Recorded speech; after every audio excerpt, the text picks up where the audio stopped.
నమస్కారం. స్వతంత్ర భారతం అర్థవంతమైన చర్చా కార్యక్రమానికి స్వాగతం. తెలంగాణ ముఖ్యమంత్రి కేసీఆర్ గారు ప్రజలకి వాళ్ళ చెవులకి వినుసొంపైన మాటలు మాట్లాడుతూ ఉన్నారు.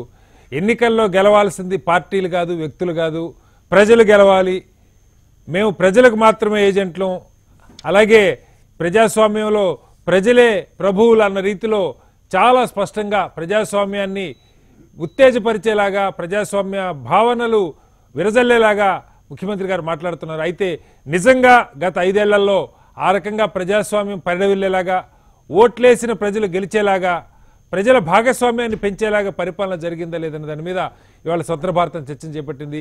చర్చలో మనతో పాటు దుర్గాప్రసాద్ గారు, తెలుగుదేశం పార్టీ తెలంగాణ అధికార ప్రతినిధి, అలాగే నగ్గి దేవేందర్ రెడ్డి గారు, కాంగ్రెస్ పార్టీ అధికార ప్రతినిధి, శారద గారు, టీఆర్ఎస్ పార్టీ అధికార ప్రతినిధి, రవీంద్ర గారు, నందిపేట రవీంద్ర గారు, లోక్సత్తా అధికార ప్రతినిధి, మరి కాసేపట్లో రాకేష్ రెడ్డి గారు, భారతీయ జనతా పార్టీ అధికార ప్రతినిధి కూడా మనతో జాయిన్ అవుతారు. ముందుగా శారద గారు, ముఖ్యమంత్రి గారి మాటలు వింటుంటే చెవులకు మంచి మ్యూజిక్ విన్నట్టుగా ఉంది. అంటే సాధారణంగా రాజకీయ పార్టీలు ఎక్కువ సందర్భాల్లో మమ్మల్ని ఆశీర్వదించండి, మా కోట్లేండి, గెలిపించండి అని మాట్లాడతారు. మరి కొత్తగా ఒకటేమో సరే జాతీయ స్థాయిలో నాకు అవకాశం, గత్తర లేపుతా, అగ్ని రాజేస్తా ఈ మాట్లాడుతూ ఉన్నారు. ఇంకొక వైపు మళ్ళా ఎన్నికల్లో ప్రజలు గెలవాలి అని చెప్తూ ఉన్నారు. ఏంటి అసలు? అంటే ముఖ్యమంత్రి గారి దృష్టిలో ప్రజలు గెలవటం అంటే ఓ పార్టీకి టీఆర్ఎస్కి ఓట్లేస్తే ప్రజలు గెలిచినట్ట, లేదంటే ఏం జరిగితే ప్రజలు గెలిచినట్టు అని భావిస్తూ ఉన్నారు? అక్కడ ఎక్కడ కూడా టిఆర్ఎస్ పార్టీకే వెయ్యండి అనేది రాలేదు అక్కడ అంశం అనేది. ఉద్దేశము మీరు ఎలా తీసుకుంటే అలా. కాకపోతే ఎస్, అయితే ఇక్కడ మనం తీసుకోవాల్సింది ఏంటంటే ప్రజాస్వామ్యంలో ఎప్పుడైనా కూడా ప్రజలే బాస్.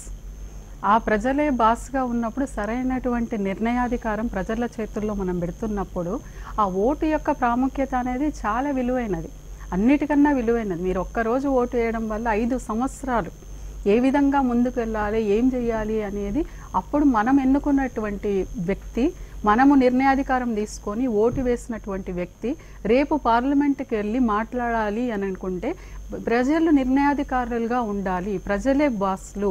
సో మేము ఏజెంట్లము కాబట్టి మా యొక్క వాణి మేము వినిపించాలంటే ప్రజా దర్బార్లో ఉన్నటువంటి సమస్యల పట్ల మాకెంత అవగాహన ఉంది, మీతో మేము ఏ విధంగా మమేకం అవుతున్నాము, మీ గురించి మాకెంత తెలుస్తుంది, మేము ఏం చేయగలుగుతున్నాము అనేది వాట్ ఈజ్ వాట్ అనేది ప్రతి ఒక్కటి మీ ముందరనే పెట్టాం.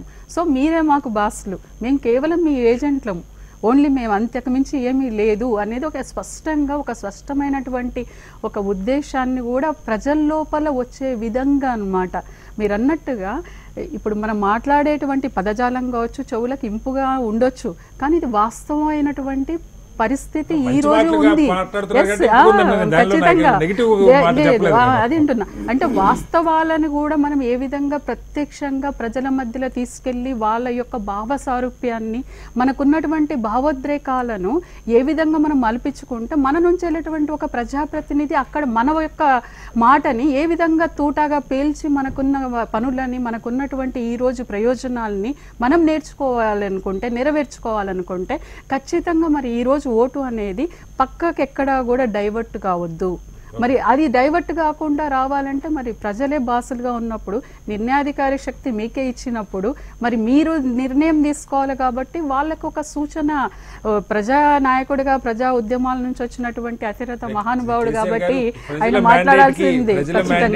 ప్రజల తీర్పుకి అంత గౌరవం ఇస్తుంటే ఖచ్చితంగా ఇవ్వాలి కాబట్టి ఇస్తున్నానని చెప్పడానికి ఆయన ఒక సందేశాన్ని ఆ విధంగా ప్రజలకు చేరడానికి అవకాశం వచ్చింది. ఈ రోజు మీరు డిబేట్ పెట్టడానికి కూడా ఆ యొక్క వాడినటువంటి ఆ పదజాలము, ఆ వ్యాఖ్యానం ఏదైతే ఉందో ఆ సెంటెన్స్ ఈ రోజు ఇంత పెద్ద మనసుకి సంబంధం ఉందన్న దాని మీద మాట్లాడుతున్నాం. దేవేంద్ర గారు వారు చెప్తున్నారు చాలా స్పష్టంగా, మేము ఏదైతే నిజంగా నమ్ముతున్నామో అదే చేస్తున్నాం అని. ఒక 3-4 అంశాలు ప్రజాస్వామ్యంలో ప్రజలు గెలవటం అంటే ఏమిటి అన్న దాని మీద మనకి, ఒకటి ప్రజలు ఇచ్చిన మ్యాండేట్, మొన్న అసెంబ్లీ ఎలక్షన్ ఇచ్చిన మ్యాండేట్ ఏంటి, వాళ్ళు జరుగుతున్నది ఏమిటి. 2, 5 ఏళ్లలో నిజంగా ప్రజలు గెలవటం అంటే ప్రజలకి ఏం చేస్తే ప్రజలు గెలుస్తారు. ఆ రెంటి మీద మీ అభిప్రాయం ఏంటి? అయితే పాపం సోదరి చాలా బాగా చెప్తా ఉన్నారు. అంటే ఇచ్చిన స్టేట్మెంట్ ఒక్కటి చాలు మేము చర్చ పెట్టడానికి, మీకు ఈరోజు అంశం దొరికింది అని చెప్పేసి. ఎప్పుడైనా కానీ ప్రతిసారి ఏదైనా ఒక మంచి అంశం ఒకటి జరుగుతూ ఉంది అని అంటే దాన్ని తప్పుదోవ పట్టించడము, సెన్సేషన్ చేయడము, ఇవన్నీ కేసీఆర్ గారికి వెన్నుతో పెట్టినటువంటి విద్య. ఆయన ఎందుకంటే ఉద్యమకారుడు బేసికల్గానే. సో ఇప్పటికీ కూడా మీరు చూడండి చాలా వేదికల మీద కూడా ఆయన అట్లనే ఆ ఫెరోషియస్ వర్డ్సే వాడుతుంటాడు, ఆ ఫెరోషియస్గానే మాట్లాడుతుంటాడు. అయితే ఇక్కడ వచ్చేసరికి ఏజెంట్ అనే విషయం ఈ రోజు నేను కూడా చూసిన, నేను బ్యానర్ ఐటమ్ రాసినారు, నిన్నేమో ప్రజలు గెలవాలి అని చెప్పి అంటే ఇక్కడ ఒకటే అంశం, ఇవాళ ప్రజలు గెలవాలి, ప్రజలకు మేము ఏజెంట్ అని చెప్తున్నటువంటి తరుణంలో ప్రగతి భవన్లో కూర్చుంటే ప్రజలకు ఏజెంట్ ఎట్లా అవుతారు? ఒకనాడన్నా కనీసం సెక్రటరియట్కి పోలేదు. సరే ఎందుకు గెలిపించినారు కదా అని చెప్పి అంటున్నారు. సరే గెలిపించిన అంశాలలో దాదాపు 35 మంది ఎమ్మెల్యేలని ఊర్లలకు రానియకుండా తరిమి కొట్టినటువంటి సందర్భాలు మనం టీవీలో లైవ్లో కూడా చూసినాం. నిజంగా ప్రజల కోసమే ఏజెంట్గా పనిచేస్తే మరి ఎమ్మెల్యేలు ఎటు పోయినారు? ఎమ్మెల్యేలు పనిచేస్తలేరా, లేకపోతే కేసీఆర్ గారు ఒకరే పనిచేస్తున్నారా? ఒకవేళ కేసీఆర్ గారు ఒకరే పనిచేస్తే మరి ప్రగతి భవన్లో ఎందుకు కూర్చోవాలా? ఇవాళ ఎన్ని అంశాలు లేవు. మొన్న పసుపు రైతులు ఎర్రజొన్నకు మద్దతు ధర, పసుపుకు మద్దతు ధర, పసుపు బోర్డు రాలేదని నిజామాబాద్లో ఎలక్షన్స్ అయిన తర్వాత కూడా రోడ్డు ఎక్కి నిరార దీక్షలు చేస్తుంటే కూడా పట్టించుకున్నటువంటి ముఖ్యమంత్రి ప్రజలకు మ్యాండేట్ ఇచ్చారు. 19 మందిని కాంగ్రెస్ ఎమ్మెల్యేలు గెలిపించారు, 2 టీడీపీ ఎమ్మెల్యేలు గెలిపించారు, వాళ్ళని ప్రతిపక్షం తరపున పోరాడమని ఇచ్చారు. అవును, వాళ్ళు ఏమైంది? అవును, ఈ రోజు గెలిచినటువంటి నిజంగా ప్రజలు ఆ మాత్రమైన అవకాశం ఇచ్చినప్పుడు నిజంగా ప్రజాస్వామ్యాన్ని ఎందుకు కూని చేస్తున్నారు? ఈ రోజు ప్రజల పక్షాన మాట్లాడాల్సినటువంటి అభ్యర్థుల్ని, ఎమ్మెల్యే అభ్యర్థుల్ని ఇవాళ నువ్వు పార్టీలు ఎందుకు చేర్చుకుంటున్నావు? ఈ రోజు యూ హ్యావ్ సఫిషియంట్ మెజారిటీ కదా, why the hell you are taking all the people? అంటే మీకు ప్రజాస్వామ్యం పట్ల, ప్రజల పట్ల ఇదేనా ఉన్న ఏజెంట్? ఇదేనా? మీరు ప్రజల్ని బానిసత్వం వైపు నడిపిస్తున్నారు. ఇవాళ మేము చూడనటువంటి ఆ రోజు నిజాం పరిపాలనని ఇవాళ మీరు సాక్షాత్గా చూపిస్తున్నారు. ఏదైతే తెలంగాణ ప్రజలు ఈ నిరంకుశత్వం నుంచి బయటపడాలి, తెలంగాణ వస్తే నీళ్లు నిధులు నియామకాలు అన్నటువంటి కోదండరాం సార్ తీసుకొచ్చినటువంటి ట్యాగ్ లైన్ ఈ పెద్ద మనిషిగా తెచ్చింది. నీళ్లు నిధులు నియామకాలని చెప్పి మాట అన్నది ప్రొఫెసర్ జయశంకర్ సార్ అయితే ఆ నినాదాన్ని తీసుకెళ్లింది ప్రొఫెసర్ కోదండరాం సార్. వీళ్ళు పోరాటం చేస్తే ఇవాళ నువ్వు కుర్చీనెక్కి గద్దెనెక్కి ఇచ్చిన కాంగ్రెస్ పార్టీని ఇవాళ నువ్వు భూస్థాపితం చేస్తా అని చెప్పి మాట్లాడుతున్నావు అంటే నీకు ఎంత అహంకారం ఉందో నీకు. కాంగ్రెస్ పార్టీ గురించి చర్చ అది వేరే పార్టీ. రెండోదండి, ఇప్పుడు ఈయన ఏజెంట్ అంటాడు కదా, మీకు ఇంకొక విషయం తెలియాలంటే ఇది ఇట్స్ అ ఫ్యాక్ట్, ఇది నా వర్డ్ కాదు, ఇది ప్రజల మాట. ఏజెంట్ అనేటటువంటి అంశం ఇవాళ వాస్తవంగా కేసీఆర్ అనేటటువంటి ఒక వ్యక్తి ఈ వాజ్ ఏ ఏజెంట్. మీరు ఎల్లాడిపేట మండల్ సిరిసిల్ల, మన హరిదాస్ నగర్ పోతే సిరిసిల్ల జిల్లాలో మేము మొన్న క్యాంపెయిన్కి పోయినప్పుడు పీపుల్ వేర్ బాదరింగ్ అనమాట. ఒక చెట్టు ఉంటుండే, ఆ చెట్టు నా రోడ్ వైండింగ్ పోతే ఆ చెట్టును కొట్టేసారు, బాధపడుతున్నారు. ఎందుకు అని అంటే, సార్ కేసీఆర్ అప్పుడు ఆ రోజుల్లో గల్ఫ్ ఏజెంట్ ఉంటే ఈ చెట్టు కట్టేసి కొట్టిరు సార్ ఆ రోజు మా దగ్గర తీసుకొని అని చెప్పేసి. అంటే ఏజెంట్ అనేటటువంటిది అసలు దేనికి వాడుతున్నారు మీరు ఈ రోజు ఆ మాట అనేటటువంటిది నేను అడుగుతాను. ఈ రోజు ఏజెంట్ అనే పదం ఈ రోజు ఎవరికైతే బాధ్యత తీసుకుంటాడో తను ఏజెంట్. కానీ ఇవాళ ఎక్కడ కూడా తెలంగాణ ప్రజల్ని గాలికి వదిలేసినవు. మొన్న చూసినా మనం 70 రోజులు అయితే కూడా నువ్వు క్యాబినెట్ విస్తరణ జరగలేదంటే దేనికి సంకేతం? ఈ రోజు నువ్వు 16 మంది ఎంపీలను ఇవ్వండి, మేము ఢిల్లీలో కొట్లాడతాం అంటున్నారు. మరి ఫెడరల్ ఫ్రంట్ గురించి మాట్లాడను. ఇవాళ ఫెడరల్ ఫ్రంట్ ఎవరు లీడ్ చేస్తారో మీరు చెప్పలేదు. ఫెడరల్ చర్చకు తిరిగి స్వాగతం. ఎస్ దుర్గాప్రసాద్ గారు, మీరు విన్నారు, ఎన్నికల్లో ప్రజలు గెలవాలి అని చెప్పి వాళ్ళు చెప్తా ఉన్నారు. ఏంటి అసలు అంటే కేసీఆర్ గారి దృష్టిలో ప్రజలు గెలవటం అంటే పథకాల, లేదు నిజంగా వాళ్ళు ఎదుగుదల, ఆ 5 ఏళ్ళు అలాంటివి ఏమన్నా కనిపించినాయి మీకు? లేదు పార్టీ ఫిరాయిస్తే ఓట్లేసిన ఎమ్మెల్యేలు పార్టీ మారితే అక్కడ ప్రజలు గెలిచినట్ట ఓడినట్ట? కేసీఆర్ గారు ఉద్యమ కాలం నుంచి ముఖ్యమంత్రి అయి రెండోసారి ముఖ్యమంత్రి అయిన తర్వాత కూడా చెప్పినవన్నీ అబద్ధాలే. ఆయన చెప్పింది ఏనాడు చేయలే.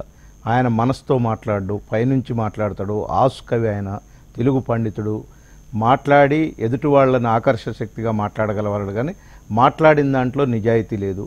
నేను ఒక్కటే క్వశ్చన్, ఆయన ఇవాళ ఇంత నిజాయితీగా మాట్లాడితే తెలంగాణ రాష్ట్రం ఏర్పడ్డ తర్వాత ప్రజాప్రతినిధులందరినీ కూర్చోబెట్టుకొని సాగర్ దిశపై వాళ్ళకి రాజ్యాంగబద్ధంగా పార్లమెంటరీ వ్యవస్థ, ప్రజాస్వామ్య వ్యవస్థ అన్నీ ఈ రకంగా పరిపాలించాలి. మనం ఈ దేశంలో 29 రాష్ట్రాల్లో మనం కొత్తగా ఏర్పడ్డ రాష్ట్రం ఒక ఆదర్శంగా నిలబడాలన్నటువంటి ముఖ్యమంత్రి వచ్చిన వారం రోజుకే తలసాని శ్రీనివాస్ యాదవ్ని తీసుకొని మంత్రిని చేసిండు. అసలు ఈ దేశంలో, భారతదేశంలో ప్రజాస్వామ్యంలో చెడు సాంప్రదాయానికి నాంది పలికినటువంటి 70 సంవత్సరాల్లో ఏకైక ముఖ్యమంత్రి. నేను అందుకనే శ్రీనివాస్ గారు మీరు అంటారనే నేను దానికే వస్తున్నా. నాట్ ఓన్లీ తెలుగు, ఆంధ్రప్రదేశ్, హిమాచల్ ప్రదేశ్ లో ఏం జరిగింది, ఛత్తీస్గఢ్ లో ఏం జరిగింది, గోవాలో ఏం జరిగింది, అంటే ఈ దేశంలో రాష్ట్రాలకి ఒక ప్రజాస్వామ్యంగా రాజ్యాంగబద్ధంగా విలువలు కలిగినటువంటి పరిపాలన అందించాల్సినటువంటి వాళ్ళు ఇతను చూపించిన చెడు సాంప్రదాయంలోనే మిగతా వాళ్ళు నడిచారు. Right. ఇవాళ చాలా గొప్పగా చెప్తున్నారు. ప్రజలు ఎట్లా ఏ రకంగా గెలుస్తారండి? లాస్ట్ టైం నీకు 63 సీట్లు ఇచ్చి మంచిగా పరిపాలన చేయమని ఇస్తే ఎవరు ప్రతిపక్షం అనేది ఉండకూడదని చెప్పి ప్రజలు ఏదైతే మ్యాండేట్ ఇచ్చారో ప్రజలు గెలిచినట్టే కదా. నీ ఎమ్మెల్యేలు గెలిపిస్తే ప్రజలు గెలిచినట్టే, మరి యువతల ప్రతిపక్ష ఎమ్మెల్యేలు గెలిచినట్టేగా. పోనీ గతంలో అయిపోయింది. బంగారు తెలంగాణ, నన్ను ఎవరో మోసం చేస్తారు, వాళ్ళని తీసుకున్నా వీళ్ళని తీసుకున్నా అభద్రతతో తీసుకున్నావు. ఇవాళ ఎందుకు తీసుకోవాల్సి వచ్చింది నువ్వు? ఇవాళ నేను అడుగుతున్నా, ఇవాళ సబితా ఇంద్రారెడ్డి కానీ, మా వెంకట వీరయ్య గారిని కానీ, ఇంకా కాంగ్రెస్ ఎమ్మెల్యేలు కానీ, ఇవంతా ఎస్టీ ఎమ్మెల్యేలు చాలా మంది వాళ్ళు కూడా గిరిజన ప్రాంతాల కొరకు కొట్లాడినటువంటి ఎమ్మెల్యేలు వీళ్ళంతా ప్రజలు గెలిపించారండి. టిఆర్ఎస్ కి ఎగనెస్ట్ గెలిపించారు. నీవు చేస్తున్నటువంటి నియంత్రిత పాలనకి 107 చట్టం ఏం చేసిన కాదండి. వాళ్ళని ఎందుకు గెలిపించారా ప్రజలు? నీ ప్రభుత్వానికి ఎగనెస్ట్ గా గతం నీ 5 సంవత్సరాల పరిపాలనలో మాకు న్యాయం జరగలేదు, మాకు ఈయన ద్వారా అని చెప్పి వాళ్ళు గెలిపించారు. గెలిపించిన తర్వాత నువ్వు ఇవాళ అనేక హార్స్ రైడింగ్ చేసి ఇప్పుడు కూడా ఇక ఈ పెద్ద మనిషి చాలా చెప్తున్నాడు, నేను థర్డ్ ఫ్రంట్ పెడతా, దేశంలో గుణాత్మకమైనటువంటి మార్పు. ఇదేనా గుణాత్మకమైన మార్పు? 70 సంవత్సరాలు ఏదే ప్రణబ్ మన అటేమో నెహ్రూ గాంధీ, ఇటేమో శ్యామ్ ప్రసాద్ ముఖర్జీ అని చెప్పి నువ్వు బీజేపీని కాంగ్రెస్ పార్టీని ఏకంగా ఎండగట్టినోడివి. ఇవాళ నువ్వు నీ థర్డ్ ఫ్రంట్ ఎక్కడిది అసలు? నీ ఫోర్ ఫ్రంట్ ఏది అసలు? ఇది నీకు ఇవాళ జగన్ ఒక్కడి తప్ప ఇంకెవరన్నా ఉన్నారా? నువ్వు ఎవరైతే పేర్లు చెప్తున్నావో మాయావతి కానీ, అఖిలేష్ కానీ, ఇంకెవరైతే మమతా కానీ, ఎవరైనా వాళ్ళంతా ఇప్పుడు ఎక్కడున్నారు? ఏ రకంగా ఉన్నారు వాళ్ళంతా? నువ్వు ఎప్పుడైతే 4-5 రాష్ట్రాలు పోయి ఫెడరల్ ఫ్రంట్ అని తిరిగిపోయి మళ్ళీ మోడీ గారితో ఏజెంట్ అనే పదం వాడిండే, ఇతను మోడీకి ఏజెంటు. క్లియర్ కట్గా అర్థమవుతుంది. ఇవాళ ప్రజాస్వామ్య విలువల గురించి ముఖ్యమంత్రి ఎంత తక్కువ మాట్లాడితే అంత మంచిది. ఇంకోటి గుణాత్మకమైన మార్పు ఈ దేశంలో తీసుకొస్తుంటే ఇట్లాంటి చెడు సాంప్రదాయమా? నీకు అంత పెద్ద హృదయం ఉండి ప్రజాస్వామ్యం రాజ్యాంగబద్ధంగా ఏలాలని అనుకున్నవాడివి ఇప్పుడు రాజ్యాధికారంకి వచ్చిన తర్వాత ఎమ్మెల్యేలు తీసుకునేది ఏంది అసలు? నువ్వు ధైర్యం ఉంటే రాజీనామాలు చేపించి మళ్ళీ ఎమ్మెల్యేలుగా చేయి, వాళ్ళని నీ బీఫామ్ మీద గెలిపించుకో. ఇవాళ దేశంలో ఇదే సాంప్రదాయాన్ని తీసుకొస్తావా? అయినా నిన్ను ఎవరు నమ్మాలంటున్నా? ఈ దేశంలో అసలు నీ కారణం ఉన్నాయి భాగస్వామ్యం చెప్పమంటున్నా. ఇంకా మాయగాక ఇంకా 100 నేను అడుగుతున్నాడు. ఇవాళ 16 సారు కారు సర్కార్ అని అంటున్నాడు. నీ గతంలో 16 కదా ఉన్నది. నువ్వు గెలిచిన ఎంపీలను కూడా తీసుకున్నావు కదా, మా మల్లారెడ్డిని కూడా తీసుకుంటువి, అట్నుంచి వాళ్ళని మన సుఖేందర్ రెడ్డిని తీసుకుంటువి. ఒక్క నంద్యాల గారే కదా కాంగ్రెస్ లో ఉన్నది, మిగతా 16 ఎంపీలు నీకే ఉన్నారు కదా. 16 ఎంపీలతోటి కనీసం ఈ తెలంగాణ రాష్ట్రం ఏర్పడిన తర్వాత విభజన చట్టంలో ఉన్నటువంటి హామీలను కూడా నువ్వు కేంద్రం మీద ఒత్తిడి తెచ్చలేదు. అదే నీ జీఎస్టీ కొరకు, అదే నీ డిమానిటేషన్ కొరకు ఆదివారం సభ పెట్టి కేంద్రాన్ని అభినందనలు తెలిపావు కదా. నువ్వు ఎందుకు తేలేకపోయినావు? గిరిజన యూనివర్సిటీ ఎందుకు తేలేకపోయినావు? ఇలా ఎయిమ్స్ హాస్పిటల్ ఎందుకు తీసుకురాలేకపోయినావు? ఇవాళ నువ్వు ఏదైతే జోన్ల వ్యవస్థ ప్రధానమంత్రి మెడలోంచి ముద్ర వేయించుకో ఎన్నికల కోసం తీసుకొచ్చిన నువ్వు, ఎన్నికల్లో నీకు నిరుద్యోగ యువత నీకు ఓట్లేయటం కోసం అని చెప్పి జోన్ల వ్యవస్థ చేసిన అది అడ్డగోలుగా ఉంది. ఇవాళ జోన్ల వ్యవస్థ కూడా ఏ జోన్ దాని మీద కూడా చాలా విమర్శలు ఉన్నాయి. కాబట్టి కేసీఆర్ మాట్లాడేదానికి చేసేదానికి పొంతన లేదు. ఇవాళ అనుకుంటున్నారు ఖచ్చితంగా తెలంగాణ రాష్ట్రంలో ప్రజలంతా కూడా చూస్తున్నారు, ఇతను అధికారం ఇచ్చిన 3 నెలల్లోనే ఈ రకమైనటువంటి హార్స్ రైడింగ్ చేసి ప్రజల ప్రతిపక్షం అనే గొంతుక లేకుండా చేసి ఏదో పరిపాలన నడపాలని చూస్తున్నాడు. ఇది ప్రజాస్వామ్యం రాజరిక వ్యవస్థ కాదు. ఖచ్చితంగా పార్లమెంట్ లో ఈయనకు 16 కాదు ఎన్ని వస్తాయో కూడా ఖచ్చితంగా రేపు తర్వాత తప్పనిసరిగా డిబేట్ లో పాల్గొంటాం. ఎక్కడెక్కడ ఏమేం జరిగిందో అనుకుంటున్నారు వీరు ఎక్కడెక్కడ కనీసం దాంట్లో వీళ్ళకి 10 వస్తే గగనం. ఇవాళ వాటిలో 10 తెచ్చుకుంటే గొప్ప.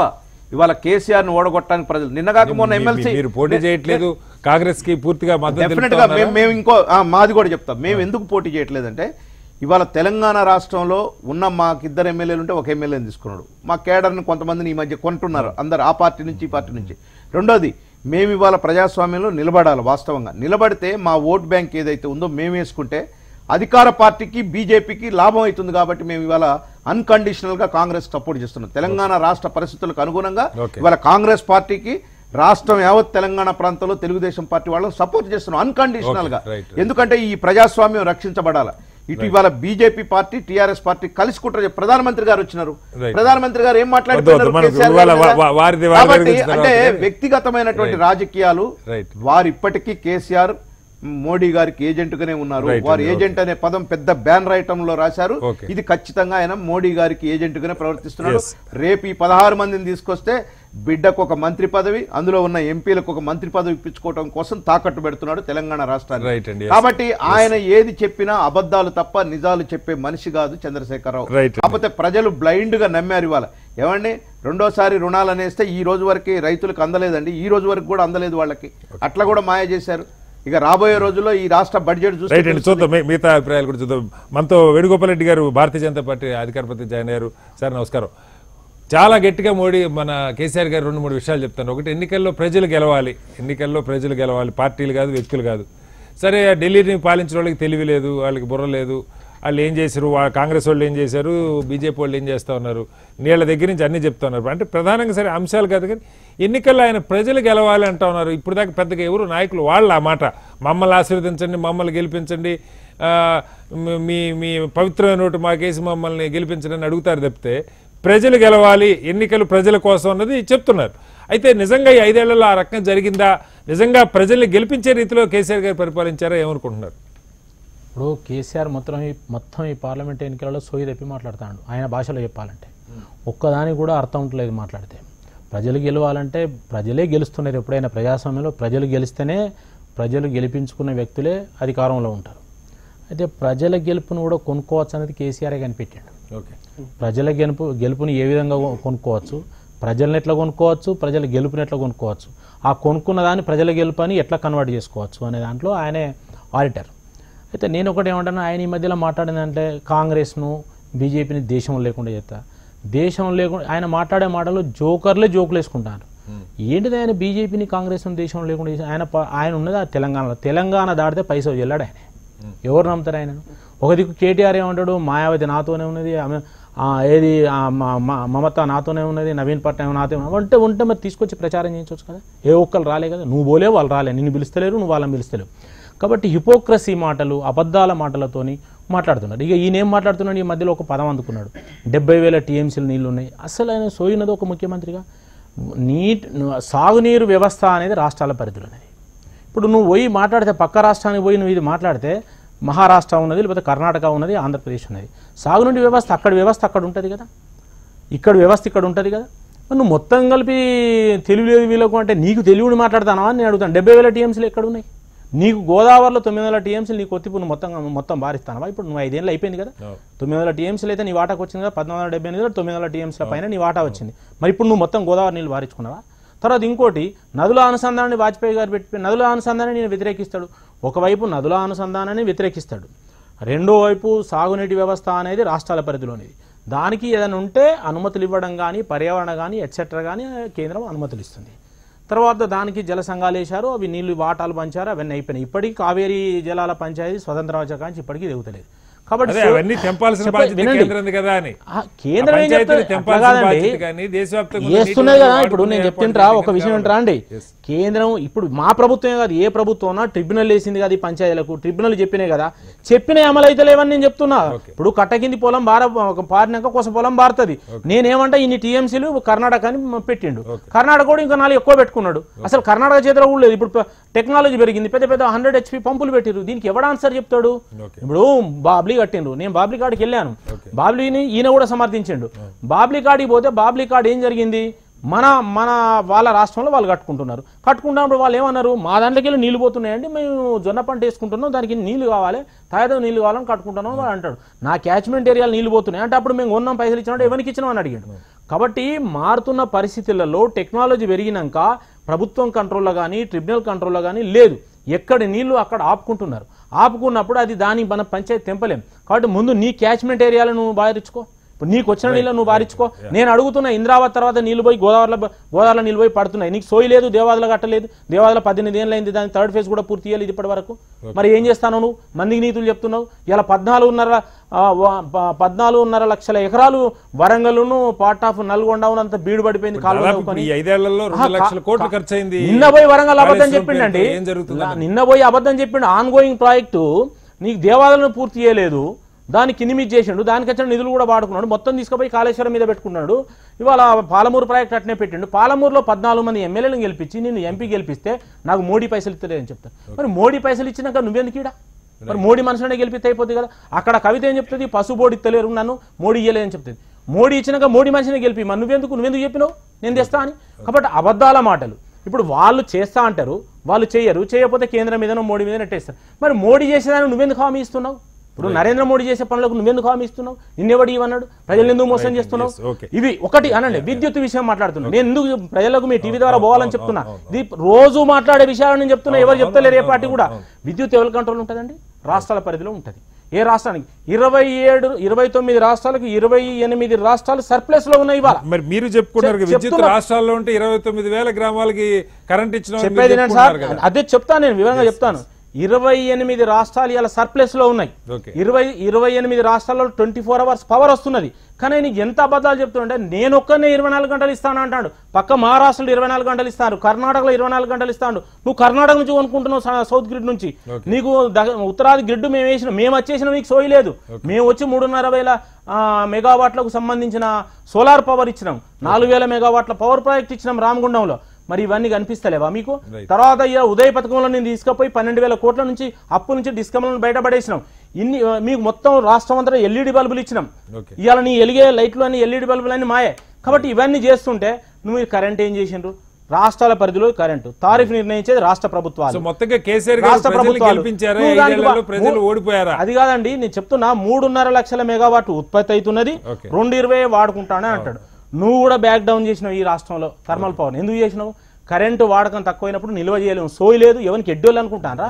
కాబట్టి కరెంటు ఇన్స్టాలేషన్ ఎంతున్నా కూడా ఎంతైతే కన్జ్యూమ్ ఉంటుందో అంతే ఉత్పత్తి చేస్తారు, లేకపోతే బ్యాక్ డౌన్ చేసేస్తారు. ఇక్కడ కూడా చేసిండ్రు.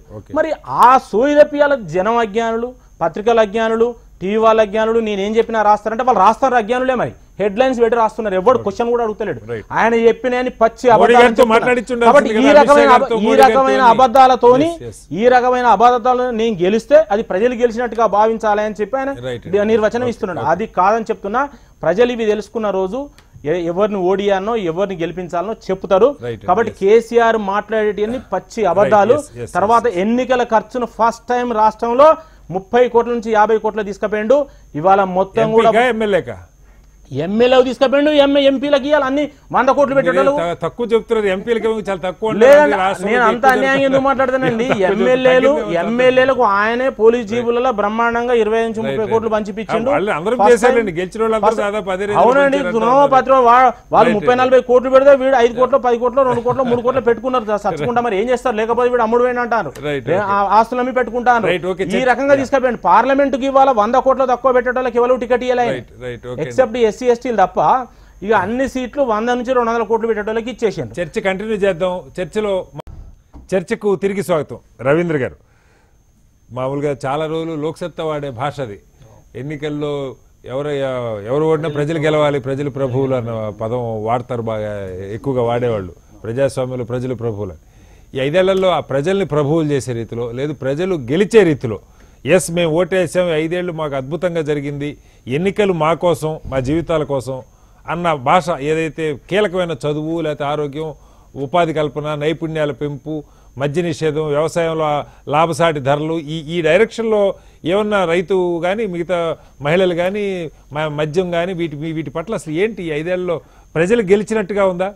ఈ 5 సంవత్సరాల్లో ప్రజల్ని బానిసలు చేసి ఆయన ప్రభు అయిపోయాడు. ఎందుకంటే పరిపాలన చూస్తే ఆయన ప్రగతి భవన్కు పరిమితం అయిపోయాడు. ఆయన చెప్పిందే వినాలి. అంతర్గతంగా పార్టీలో ప్రజాస్వామ్యం లేదు. అట్లాగే ప్రజాస్వామ్యబద్ధంగా ఎన్నికైనా అని చెప్తున్నాడు, కానీ ఆ ప్రజాస్వామ్యాన్ని ఆచరించాడు. ఆయన చెప్పే మాటల్లో చాలా గొప్ప, ఎవరు చూసినా అబ్బాయి చాలా బ్రహ్మాండంగా చెప్పాడు, చాలా బాగా చెప్పాడు, నేను నిజంగా ప్రజాస్వామ్య విశ్వాసి అని అనుకుంటారు. కానీ అక్కడ ఏం లేదు. ఎందుకంటే ప్రజాస్వామ్యం అంటే ప్రజలు నిర్ణయించి మిమ్మల్ని ఎన్నుకుంటే ఆ ప్రజలకు ఇవ్వాల్సిన అధికారం ఇవ్వాలి, నిధులు ఇవ్వాలి, వాళ్ళ బాగు చూడాలి. పథకాలు పెట్టి వాళ్ళని బోల్తాగా కొట్టిస్తే ప్రయోజనం లేదు. ఇప్పుడు పంచాయతీలకు 25,000 కోట్లు ఇస్తాడు 4 సంవత్సరాల క్రితం. 20 రూపాయలు ఇవ్వలే. పోనీ అధికారం అని ఇచ్చాడా? లేదు. డబ్బులు లేవు, అధికారం లేదు. నేనేమంటూ ఢిల్లీ మీద కొట్లాడుతున్నాడు. మాకు ఢిల్లీ నుంచి కేంద్రానికి ఎందుకు అధికారం అంటున్నాడు? మా రాష్ట్రాలకు మాకు ఇవ్వాలంటున్నాడు. ఇలా గ్రామాలు అడుగుతున్నాయి, పట్టణాలు అడుగుతున్నాయి, నగరాలు అడుగుతున్నాయి. నువ్వు వాళ్ళకి ఇవ్వు, మొదలు ఇచ్చినేదో నేను ఇచ్చానే, నువ్వు మాకు ఇవ్వు అని చెప్పి కోరాలి. అదేమీ లేకుండా కేంద్రాన్ని నింద వేస్తూ ఇక్కడ మాత్రం ఇవి నిర్వీర్యం చేసేస్తూ ప్రజాస్వామ్యం అంటే ఎట్లా అవుతుంది? కాబట్టి ప్రజాస్వామ్యం ఆయన దగ్గర లేదు. ప్రజాస్వామ్యం అనే మాటలకి అర్థమే లేదు ఆయన చెప్తున్నది. అంటే ప్రజల భాగస్వామ్యం అంటే ఓటు వేయటం ఒకటే కాకుండా అసలు 5 ఏళ్లలో రైతు కమిటీలు అన్నారు, పట్టణాల్లో మున్సిపాలిటీలో వార్డు కమిటీలు అంటారు. ప్రజలు నిరంతరం భాగస్వామ్యం కావాలి, ప్రజాస్వామ్యంలో ఓటేయటం ఒకటే కాకుండా ఆ రకంగా జరిగిందా? ఏమీ లేదు. ఎప్పుడు ఏదో ఒక ఇష్యూను చర్చకు పెడతాడు, అది మళ్ళీ మరిపిస్తాడు, మళ్ళీ ఒక నెలకో 2 నెలలకు 3 నెలలకు కొత్త ఇష్యూని తీసుకొస్తాడు. అట్లే ఇట్లా చేస్తాడు తప్ప ఎక్కడ అధికార వికేంద్రీకరణ జరగలేదు, అక్కడ బాధ్యతలు వాళ్ళకి ఇవ్వలేదు. నిజంగా అక్కడ ఏం డెవలప్మెంట్ పెద్దగా ఏం లేదు. పథకాలు మాత్రం బ్రహ్మాండంగా అనిపిస్తుంది. విద్యకి సంబంధించి కేజీ టు పీజీ అని చెప్పి చాలా స్పష్టంగా చెప్పారు, చూపించాడు. నిజంగా ఎందుకంటే గురుకుల పాఠశాలలు పెట్టాడు, 5,000 పాఠశాలలు మూసేశాడు ప్రభుత్వాన్ని. దానికి దీనికి ఏం పొంతనుంది అంటే 5,000 పాఠశాలలు మూసేసి ఒక 600 పాఠశాలలు పెడితే ప్రయోజనం మంచిదే, కానీ అవి ఎందుకు మూసేసావు, అన్ని ఎందుకు పెట్టలేకపోయావు? కాబట్టి విద్య మీద, ఆరోగ్యం మీద ఇన్ఫ్రాస్ట్రక్చర్ లేదు. అసలు అక్కడి నుంచి ఏం రావట్లేదు. ప్రైవేట్ విద్యనే లేకుండా చేస్తాడు అధికారంలోకి వచ్చినాడు. ఈ నారాయణ గానీ చైతన్య గానీ లేకుండా చేస్తాను నేను, అవి ఉండనే ఉండవు అన్నాడు. ఒక మంత్రి ఎడ్యుకేషన్ మినిస్టర్ మేము పోతే ఒక ప్రైవేట్ స్కూల్కి వస్తారా సార్ అంటే మీరు ఆ మాట మాట్లాడొద్దు అన్నాడు. ఏదైనా ప్రభుత్వ స్కూల్, ప్రాథమిక స్కూల్ ఏదైనా సరే, హై స్కూల్ అయినా సరే అక్కడ పిలవండి, నేను వస్తాను, ప్రైవేట్ అనే మాట మాట్లాడొద్దు అన్నాడు. 15 రోజులకి ప్రైవేటు స్కూల్ పిలిస్తే అక్కడ ఆ ఇనాగ్రల్ ఫంక్షన్కి వెళ్ళాడు. అంటే వీళ్ళు చెప్పే మాటలకి చేసే పనులకి ఎక్కడ పొందడం లేదు. ప్రజాస్వామ్యం అంటే తను నిర్ణయించింది ప్రజాస్వామ్యం కాదు. అంతర్గతంగా పార్టీలో చర్చ జరగాలి, పార్టీ మెజార్టీ ఒపీనియన్ కావాలి. అక్కడ ఎన్నికల తీరు కానీ, అభ్యర్థుల ఎంపిక తీరు కానీ, నిర్ణయాలు కానీ అక్కడ ప్రజాస్వామ్యమే లేదు. ఇంకా ప్రజలకి ఏమి ఇస్తారు వీళ్ళు ప్రజాస్వామ్యం? ఆ పేరుతో వీళ్ళు ఇష్టం వచ్చేట్టు చేస్తారు. శారద గారు మీరు విన్నారు, ఇప్పుడు పార్టీలు ప్రజలు వేసిన ఓట్లలో నాయకుల్ని పార్టీలు మార్చి అక్కడ ఓట్లేసిన ప్రజల్ని ఓడిపోవడం దగ్గర నుంచి మొదలు పెడితే ప్రజలు నిజంగా గెలవటానికి చదువు కానీ, ఆరోగ్యం కానీ, రైతులకు లాభసాటి ధరలు కానీ, నైపుణ్యాల పెంపు కానీ, ఉపాధి అవకాశాలు కానీ, మద్యాన్ని ఇవాళ ఏర్లై పారుతుంది మద్యం రాష్ట్రంలో. ప్రతిరోజు ఆదాయంలో 20-25% మద్యం మీదే వస్తుంది. ఎవరు గెలిచినట్టు? ఈ మహిళలు గెలిచినట్ట, ఈ రైతులు గెలిచినట్ట, ఈ బిడ్డలు గెలిచినట్ట, ఎవరిని గెలిపించినట్టు 5 ఏళ్లలో అని ప్రశ్న. ఒకటే అండి, ఇప్పుడు అందరి మాటలు వింటున్నా నేను, ఎందుకంటే మధ్యలో మనం ఎందుకు కల్పించుకోవాలి కాబట్టి ఒక సంతోషం, మీరు పద్ధతిగా మాట్లాడతారు, అందుకని చెప్పేసి నేను డీవియేట్ చేయదలుచుకోలేదు. ఒకటి, మామూలుగా మనము ప్రజాస్వామ్యంలో ఎవరైనా ఏమైనా మాట్లాడవచ్చు, కాబట్టి దానికి మనం కౌంటర్ కూడా ఇవ్వాల్సినటువంటి అవసరం ఉంటుంది. ఫెయిల్ అయినటువంటి అభ్యర్థులు వాళ్ళ దాన్ని కప్పిపుచ్చుకోవడానికి చాలా రకాలైనటువంటి మాట్లాడతారు. క్షేత్రస్థాయి లోపల ప్రజలతో మమేకమవుతూ వాళ్ళతో తిరిగినప్పుడు వాళ్ళ నుంచి వచ్చేటువంటి వాయిస్ ఏదైతే ఉంటుందో ఆ వాయిస్ని మేము తీసుకుంటాం. ఎవరో ఒక్కరిని తీసేసుకొని మనం అక్కడ ఇక్కడ కూర్చొని మాట్లాడే వాళ్ళని మనం తీసుకోము. ఏమిస్తున్నారండి ప్రజల వాయిస్? ఏం చెప్తున్నారు? ప్రజల వాయిస్ మనం వెళ్ళినప్పుడు ప్రతి గ్రామంలో కానీ ఎక్కడ కానీ వెళ్ళినప్పుడు వాళ్ళలో నుంచి వచ్చే స్పందన, ఇప్పుడు ఈ రోజు వరకు కూడా చాలా వరకు క్షేత్రస్థాయిలో చాలా మందిని వాలంటీర్స్ని పెట్టడం జరిగింది. వాళ్ళంతా కూడా కొంతమంది గ్రూప్స్ గా విడివిడిగా కూడా చాలా దాంట్లో వెళ్ళారు.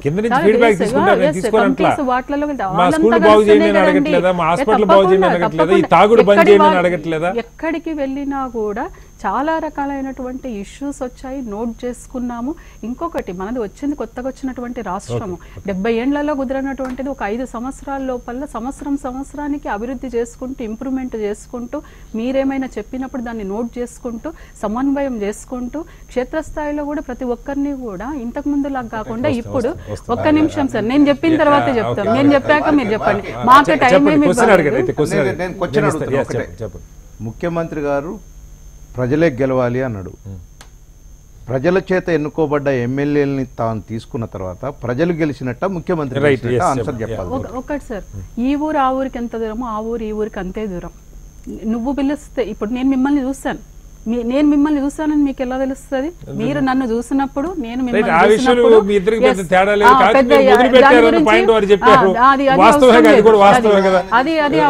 అది ఈ రోజుతో మొదలైంది కాదు, దాని గురించి మనం మాట్లాడదు, అది వేస్ట్ అండి.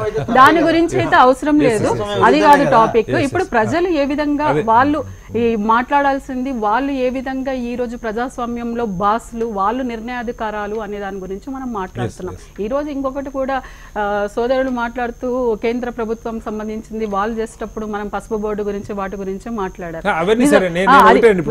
మిమ్మల్ని అడిగిన 3-4 విద్య గురించి, అధికార వికేంద్రీకరణ గురించి, రైతులకు లాభసాటి ధరల గురించి ఒకటేనండి. ఇప్పుడు కొన్ని స్కూల్స్ తీసుకున్నప్పుడు రిపోర్ట్ తీసుకున్నప్పుడు ఏమవుతుందంటే 10 మంది పిల్లలు కొంతమంది దగ్గర, కొన్ని స్కూళ్ళలో కూడా 10 మంది ఉండడం వల్ల అక్కడ తీసుకున్న రిపోర్టు ప్రకారం, నేను ప్రత్యక్ష సాక్షిని, చాలా కొన్ని వందల స్కూల్స్ లో కూడా మేము వెళ్ళాం, అలాంగ్ జడ్జెస్ తో కూడా వెళ్ళాం. మేము వెళ్ళినప్పుడు 5 మంది 10 మంది 20 మంది అట్లా ఉన్నప్పుడు దానికి సంబంధించి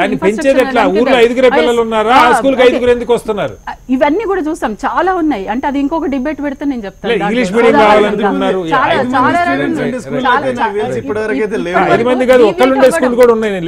డీవియేట్ అవ్వడం, ఇప్పుడు చాలా రకాలైనటువంటి అంశాలు దాంట్లో ఉన్నాయి. డీవియేట్ అవ్వడం అంతా చేయడం వల్ల ఏమవుతుందంటే, సరే దగ్గర ఉన్నటువంటి స్కూల్స్ అన్నిటిని కలిపి ఒక స్కూల్ చేద్దాం, అట్లా చేయడం వల్ల కొన్ని స్కూల్స్ ఏ విధంగా చేయాలి అనేది అదొకటి వచ్చేసింది. తర్వాత వైద్యం గురించి మీరు చెప్పారు, ఎక్కడైతే కూడా వైద్యము సరైనటువంటి అవకాశాలు ఉన్నాయో అక్కడ ఎక్కడెక్కడ ఇంప్రూవ్మెంట్లు చేసుకోవాలనో, ఎవరే పిహెచ్సీలు కావచ్చు ఎక్కడెక్కడైతే ఉన్నాయో అక్కడ నుంచి కూడా ఏమేమి చేయాలి, ఎట్లా చేయాలని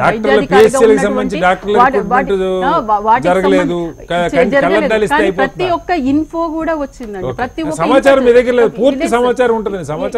అదే అంటున్నా. ఇప్పుడు ఒక్కటేసారి ప్రతి ఒక్కటి అల్లావుద్దీన్ అద్భుత దీపం కాదండి. 5 సంవత్సరంలో 4.5 సంవత్సరాలు మనం అనుకుంటే అల్లావుద్దీన్ అద్భుత దీపం లేదు. 70 సంవత్సరాల లోపల ఎవరు చేయనటువంటిది దేశాన్ని ఇన్నిసార్లు ముఖ్యమంత్రి గారు ప్రకటించేస్తారు. రూపాయలు అంటే ₹1 అంటారు. చాలా చిన్న విషయాలు. ₹1 ఒక మహిళకి ఇస్తే పోయేది ఏం లేదండి. ఆత్మగౌరవం, మహిళకు తను కష్టపడి ఆడుకొని వచ్చింది.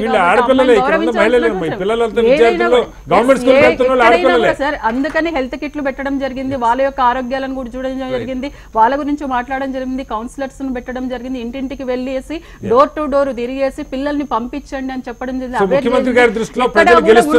ఖచ్చితంగానండి. ఎందుకంటే ఇప్పుడు ఏదన్నా కూడా సెంటర్ స్టేట్ మనం ఈ రోజు మాట్లాడుతున్నాం, concurrent list, centre list, state లిస్టులు అని మాట్లాడుకుంటున్నాం. ఈ రోజు ఏమన్నా జరగాల్సినప్పుడు ఖచ్చితంగా రాష్ట్రాలు ఎక్కడున్నా కూడా కేంద్రంతో సమన్వయం చేసుకోవాల్సిందే. ఖచ్చితంగా ఇవ్వాల్సిందే సార్. ఇవ్వాల్సిందే. అవి కూడా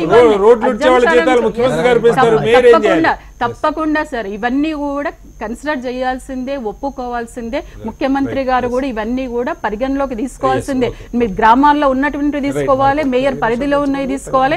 అన్నిటివి తీసుకున్నప్పుడే ప్రజలు గెలిచేటువంటి అవకాశం ఉంటది. కాబట్టి చివరిగా ఆయన చెప్పినటువంటి స్టేట్మెంట్ ఏంటంటే ఈ రోజు ప్రజలు గెలుస్తున్నారు అని చెప్పారు. మరి ప్రజలు గెలుస్తున్నారు కదా ఖచ్చితంగా. దేవేంద్ర గారు మనకి టైం మించిపోతుంది, క్విక్గా చెప్పండి. నిజంగా ఏ పార్టీలు అయినా సరే ఆయన మాట్లాడారు, ఆయన నిజంగా చేసే ఉద్దేశం ఉందా లేదా? పార్టీలు కాంగ్రెస్ పార్టీ కావచ్చు, లేదు భాజపా కావచ్చు, ఈ భాష ప్రజలకు అలవాటు చేయాల్సిన అవసరం, అంటే ప్రజలు గెలవాలి, ఈ ఎన్నికలు మీకోసం, మేము ప్రధానంలో మేము ముఖ్యమంత్రులు కావడం కోసం కాదు అన్నది బలంగా ఎందుకు చెప్పే ప్రయత్నం చేయట్లేదు? ఎందుకు చెప్పాల్సిన అవసరం ఉందా లేదా? వాళ్ళ ఆత్మరక్షణలో పడినారు. ఇప్పుడు వాళ్ళు మొన్నటిదాకా ఏమన్నారు, సారు సర్కారు 16 ఏదో పెద్ద ట్యాగ్ లైన్ తీసుకొచ్చి వచ్చారు. అయితే ఇప్పుడు వాళ్ళకు వస్తున్నటువంటి డైలీ రిపోర్ట్స్ కానీ, ఇంటెలిజెన్స్ రిపోర్ట్స్ కానీ, వాళ్ళకున్న సర్వే రిపోర్ట్స్ కానీ ఇవన్నీ ఏం చెప్తా ఉన్నాయంటే వాళ్ళు అనుకున్న దానికి టోటల్ గా పల్టీ పడింది, కార్ బోల్తా పడింది. బోల్తా పడేసరికి టోటల్ గా దాదాపుగా కాంగ్రెస్ పార్టీ 8 నుంచి 10 నియోజకవర్గాల్లో బలమైన పోటీ ఇస్తుంది అని చెప్పేసరికి ఇప్పుడు టోటల్ గా ట్యాగ్ లైన్ మార్చారు. మీరు చూడండి, ఇప్పుడు మీరే దేవుళ్ళు, ఇవాళ మేము ఏజెంట్ ప్రజలకు అని చెప్తున్నారు, రేపు ఏమంటాడు ప్రజలు ఇది తెలంగాణ ఆత్మరక్షణ, ఇది తెలంగాణ పౌరుషాన్ని మనం ఢిల్లీలో మనం వినిపించాలి అని చెప్పి మరోమారు తెలంగాణ సెంటిమెంట్ ని రేజ్ చేయడానికి ప్రయత్నం చేస్తారు. ఎందుకు ఇది చేస్తా ఉన్నారంటే వాళ్ళు అనుకున్నటువంటి సీట్లు రాకపోవడం. ఇందాక మిత్రుడు చెప్పినాడు, వాళ్ళు ఏం లేదు ఇవన్నీ గెలిచి రేపు ఒక బిడ్డనో ఇంకొక మంత్రి పదవులు తీసుకోవడానికి. నేను అడిగేది ప్రజలకి ఎన్నికలు నా కోసం అన్నది అర్థమయ్యేట్టుగా కేసీఆర్ గారు చేశారా చేయలేదా అది వేరే చర్చ. కానీ ఆ భాష ప్రజలకి అలవాటు చేయటంలో ఈ ఎన్నికలు మీకోసం, మీ భవిష్యత్తు కోసం అన్నది బలంగా, అంటే ప్రజలు ఎలా ఎత్తుకుంటే మీరు చూస్తే గోదాలో ఉన్నది ఎన్నికలేదో వాళ్ళు కేసీఆర్ గారు ముఖ్యమంత్రి కావాలా, మోడీ గారు ప్రధాని కావాలా, లేదు కేసీఆర్ గారు ప్రధాని కావాలా, బాబు గారు ప్రధాని కావాలా అన్న చర్చ జరుగుతుంది. కానీ 5 ఏళ్లు మన పరిపాలన అన్నది అయితే ఇప్పుడు మామూలుగా ఇప్పుడు ఏమైపోయిందనంటే టోటల్ గా మీ దగ్గర నుంచి కంటిన్యూ చేద్దాం. చర్చకు తిరిగి స్వాగతం. వేణుగోపాల్ గారు ఆఖరిగా చెప్పండి, ఎన్నికల్లో ప్రజలు గెలవాలన్న దానికి ముఖ్యమంత్రి గారు ఏం చేశారని పెడితే భారతీయ జనతా పార్టీ కూడా ఇలాంటి భాష కొంచెం ఏదన్నా ఉపయోగించడం మంచిది కదా. ఉద్దేశం ఏంటంటే ప్రజలు గెలవాలని, అంటే నేను గెలిస్తే ప్రజలు గెలిచినట్టు మీనింగ్ ఇచ్చేందుకు వాళ్ళకి చెప్పారు. కానీ ప్రజలు తెలియకలరు, ఇప్పుడు ప్రజలు ఎవరిని గెలిపించాలి, ఎప్పుడు గెలిపించాలి, ఇప్పుడు అసెంబ్లీ ఎన్నికలకి పార్లమెంట్ ఎన్నికలకు ఎంతో తేడా మీకు కనిపిస్తున్నది. మీరు లోక్సత్తాలో పనిచేసినారు, మీకు అనుభవం ఉన్నది, వ్యాలీస్ మీద మీకు అనుభవం ఉన్నది, ఆ సిస్టమ్ మీద, చట్టం మీద మీకు ఉన్నది, ఎలక్షన్ రూల్స్ మీద. కాబట్టి ఇవాళ ఏంది, నేను గెలిస్తే ప్రజలు గెలిచినట్టు అనే సెన్స్ కొరకు వాళ్ళను పెట్టిండు. ఒక్కోసారి ఏమంటాడు, ఇంక ఇదే కాదు, ఒక్కోసారి ఏమంటాడు, నేను అవసరమైతే పోయి మళ్ళీ వ్యవసాయం చేసుకుంటా, ఓ సెంటిమెంట్ క్రియేట్ చేసేందుకు కంపల్షన్ క్రియేట్ చేయడం ప్రజలకు అనేది ప్రతి ఎన్నికలలో ఏదో ఒక వర్డ్ తీసుకొచ్చి ప్రజలకు కంపల్షన్ చేసే ప్రయత్నం చేస్తాడు. కానీ జాగ్రత్త, అంతకుముందు కూడా తెలంగాణ రాకముందు కూడా ప్రజలకు కంపల్షన్, నేను ఓడిపోతే తెలంగాణ ఉద్యమం మూసేస్తా, నేను ఓడిపోతే తెలంగాణ ఉద్యమం పోయినట్టే అనేది అట్లా కొన్ని కంపల్షన్స్ క్రియేట్ చేస్తారు. ఇప్పుడు కూడా అదే. అయితే దాంట్లో నేనేమంటున్నా, సరే మీరు పార్లమెంట్ ఎన్నికల్లో గెలవాలి, మీరు పోటీ చేయాలి, మీరు గెలవాలి, మీ ప్రచారం మీరు చేసుకోవాలి, దానికి రెండో అభిప్రాయం ఎవరికి లేదు. కానీ మాట్లాడే ప్రచారంలో ఒక ముఖ్యమంత్రి స్థాయిలో వారు చెప్పాల్సిన విషయాలు చెప్పకుండా కొన్ని చట్ట వ్యతిరేకమైన విషయాలు, రాజ్యాంగ వ్యతిరేకమైన విషయాలు, ప్రజాస్వామ్యానికి వ్యతిరేకమైన విషయాలు మాట్లాడడం జరుగుతున్నది. ఉదాహరణకు 1,00,000 కోట్ల రూపాయలు మేము కడితే 24,000 కోట్లే మాకు వస్తానండి. ఇది రాజ్యాంగ వ్యతిరేకం. అసలు ఇది ఇట్ ఈజ్ నాట్ తెలంగాణ అనేది కేసీఆర్ టెరిటరీ కాదు. దేశం ముందు దేశానికి ఓ సార్వభౌమాధికారం ఉంటుంది. పార్లమెంటరీ ప్రజాస్వామ్యం వచ్చిన ఇప్పుడు ఉత్తరాది రాష్ట్ర ఉత్తరాఖండ్ లో పైసలు రావు, విడిచిపెడతాం ఆ స్టేట్. ఈశాన్య రాష్ట్రాల్లో రావు, కాశ్మీర్ లో రావు. ఇక్కడేనంతే హైదరాబాద్ లో పైసలు తక్కువ వస్తాయి, హైదరాబాద్ ఎక్కువ వస్తాయి కదా. అయితే ఇదొకటి. రెండోది ఏమంటాడంటే, మీరు రాష్ట్రాలకు అధికారాలు ఇవ్వాలంటాడు. నేరుగా 73, 74 రాజ్యాంగ సవరణ నేను ఎందుకంటాను, ఆయన మాట్లాడితే చెప్తున్నా సార్. నేనేమంటున్నా, సర్పంచ్ ఇప్పుడు గ్రామ పంచాయతీలకు కేంద్రం నిధులు ఇస్తున్నా లేదా, ఏ ప్రభుత్వం ఉన్నా, మరి నువ్వెందుకు ఇస్తలేవు అని అడుగుతున్నా ఎన్నికల సందర్భంగా మాట్లాడుతున్నాడు సార్. కేంద్రం పెత్తనం ఏంది అంటున్నాడు. కేంద్రం పెత్తనం లేదు, కేంద్రం రాజ్యాంగం. కేంద్రం పెత్తనం అంటే కేంద్రం కాదు, నువ్వెట్లయితే అక్కడ కేంద్రం ఎన్నికైన వాళ్ళు ఎన్నికైనట్టు పరిపాలిస్తారు. ఆ పరిపాలనలో బాగా చట్టాన్ని గౌరవించి రాజ్యాధికారం ఏదైతే వాళ్ళకి హక్కులు ఉన్నాయో పంచాయతీలకు ఇస్తున్నారు. ఇచ్చినప్పుడు అందులో నువ్వు కూడా ఇవ్వాలి కదా, నువ్వు ఎందుకు ఇస్తలేవు? ఒకటి 2 విషయాలు అయిపోయింది. ఈ కేంద్రం పెత్తానికి ఒక ఎగ్జాంపుల్ చెప్పిన, అంటే ఆయన అన్న మాటకు నేను ఎగ్జాంపుల్ చెప్పిన. తర్వాత మా పథకాలు కాపీ కొడతాను అన్నారు. ఏ పథకాలు కాపీ కొట్టిండ్రు? ఇలా పీడిఎస్ సెంట్రల్ ఇస్తున్నది, ఉపాధి హామీ సెంట్రల్ ఇస్తున్నది, నీ కళ్యాణ లక్ష్మిది బేటీ బచావో బేటీ పడావో దాన్ని మార్చుకున్నావు. నువ్వు పోయి అక్కడ వాటర్ గిడ్డిది అక్కడ పోయి గుజరాత్ లో చూసి వచ్చినావు. ఏది ఇండస్ట్రియల్ బాగుండలేదు సార్. ఇప్పుడు నేనేమంటున్నా అంటే అవన్నీ నువ్వు కాపీ కొట్టుకుంటూ కేంద్రం ఇచ్చిన రోడ్లు, కేంద్రం ఇచ్చిన విద్యుత్, కేంద్రం ఇచ్చిన మౌలిక సదుపాయాలు పెట్టుకొని ఉట్టికనే అబద్ధాలు చెప్పేసి అట్లా కేవలం పెన్షన్ల మీద నువ్వు ఎన్నికలు నడిపించుకుంటావు, పెన్షన్లు ఇచ్చి.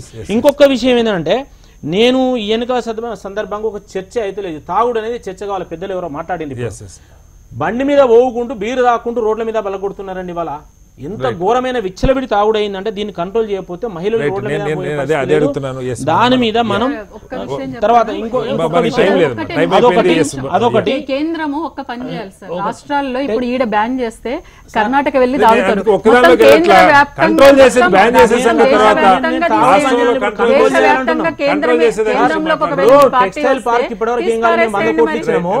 సంపూర్ణంగా మొత్తం దేశవ్యాప్తంగా మద్యపాన నిషేధం చేయండి కదా. ఒక రాష్ట్రంలో నిషేధం చేస్తే ఇంకొక రాష్ట్రంకి వెళ్ళేసి చేసుకుంటారు కదా. నిర్మలా సీతారామన్ మేము పోయి అడిగినాం,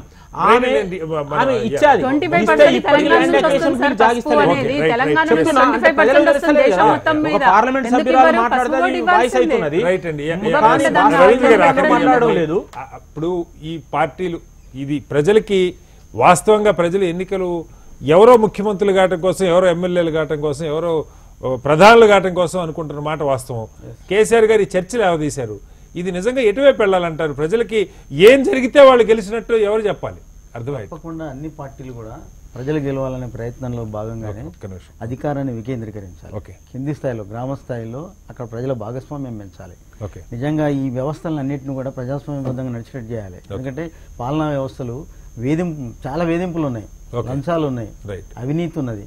కాబట్టి ఎక్కడ పోయినా సేవలు సత్వరంగా అందే పరిస్థితి లేదు, చాలా వరకు వేధింపులకు గురవుతున్నారు. కాబట్టి ఇవన్నీ మారాలి. మారితే కానీ నిజంగా ఈ భాషలో కూడా చాలా మార్పు రావాలి. అన్ని పార్టీలు వ్యక్తిగతమైనవి కావు, ఎన్నికలనేవి ప్రజల కోసం. ప్రజలు పార్టీలు ఎన్నుకుంటున్నది కేవలము వాళ్ళ ప్రయోజనాల కోసం ఎన్నుకుంటారు, కానీ వీళ్ళు ప్రభువులై వాళ్ళని బానిసలుగా చేసి పడేస్తారు. కాబట్టి వాళ్ళలో ఖచ్చితంగా ప్రజలను ఆలోచింపజేయాలి. వాళ్ళు నిజంగా అసలు ఎన్నుకునే వ్యక్తులు ఎలాంటి వాళ్ళు, వీళ్ళు మన కోసం ఉన్నారా లేదా, కేవలం వాళ్ళ ప్రయోజనాల కోసమే ఉన్నారా? ఎన్నికల్లో ఇంత ఖర్చు పెడుతున్నప్పుడు ప్రజాస్వామ్యం వాళ్ళు గెలవడం కోసం ప్రజలు గెలవడం కోసం పెడుతున్నారు అసలు ప్రజలు గెలవడం కోసం కాదు, వాళ్ళు గెలవడం కోసం అధికారం తీసుకొని విచ్చలవిడిగా వాళ్ళ ప్రయోజనాలు చూసుకోవడం తప్ప ఇంకా వేరే ఏం లేదు. ప్రజలు ఎక్కడ గెలుస్తున్నారు? ఓకే, మొత్తంగా కేసీఆర్ గారు మాట్లాడిన మాట ఒక మంచి చర్చకి నాంది పలకాలని, ప్రజలు ఎన్నికల్లో ప్రజలు గెలవటం అంటే ఏంటో ప్రజలకు అర్థమయ్యేలాగా నాయకులు చెప్పాలని, ఎన్నికల్లో 100 కోట్లు 150 కోట్లు ఖర్చు పెట్టేవాళ్ళు వాళ్ళు గెలవటం కోసం పెడుతున్నారా, ప్రజలు గెలవటం కోసం పెడుతున్నారా అన్నది ప్రజలు కూడా అర్థం చేసుకోవాలని స్వతంత్ర భారత్లో పాల్గొన్నటువంటి అభిప్రాయపడ్డారు. చర్చలో పాల్గొన్నటువంటి వేణుగోపాల్ రెడ్డి గారికి, దుర్గాప్రసాద్ గారికి, దేవేందర్ రెడ్డి గారికి, శారద గారికి, రవీంద్ర గారికి ధన్యవాదాలు. ఇది వాళ్ళ స్వతంత్ర భారతం. రేపు మరో మళ్ళీ కలుద్దాం. అంతవరకు నమస్కారం, సెలవు.